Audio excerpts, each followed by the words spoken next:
নিরাপত্তা ও নির্বাচন প্রস্তুতি নিয়ে বড় সিদ্ধান্ত। পশ্চিমবঙ্গ বিধানসভা নির্বাচনকে সামনে রেখে নিরাপত্তা ব্যবস্থা নিয়ে গুরুত্বপূর্ণ নির্দেশ জারি করল ইলেকশন কমিশন অফ ইন্ডিয়া।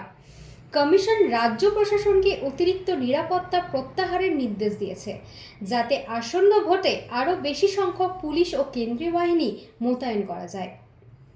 নির্বাচন কমিশনের মতে, বিভিন্ন গুরুত্বপূর্ণ দপ্তর ও ভিআইপি নিরাপত্তায় অতিরিক্ত বাহিনী নিযুক্ত থাকার কারণে অনেক এলাকায় পর্যাপ্ত নিরাপত্তা দেওয়া সম্ভব হচ্ছিল না।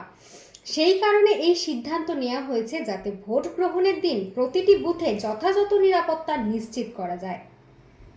প্রশাসনিক সূত্রে জানা গেছে, ইতিমধ্যে বিভিন্ন জেলা থেকে অতিরিক্ত নিরাপত্তা প্রত্যাহার করে তা নির্বাচনীয় দায়িত্বে নিয়োজিত করা শুরু হয়েছে। বিশেষ করে সংবেদনশীল ও স্পর্শকাতর বুথগুলিতে বাড়তি নজরদারি ও বাহিনী মোতায়েনের পরিকল্পনা করা হয়েছে। রাজনৈতিক মহলের মতে, এই সিদ্ধান্ত নির্বাচনের স্বচ্ছতা ও শান্তিপূর্ণ পরিবেশ বজায় রাখতে গুরুত্বপূর্ণ ভূমিকা নিতে পারে। তবে বিরোধীদের একাংশের দাবি, বাস্তবের এই নির্দেশ কতটা কার্যকর হবে তা দেখার বিষয়।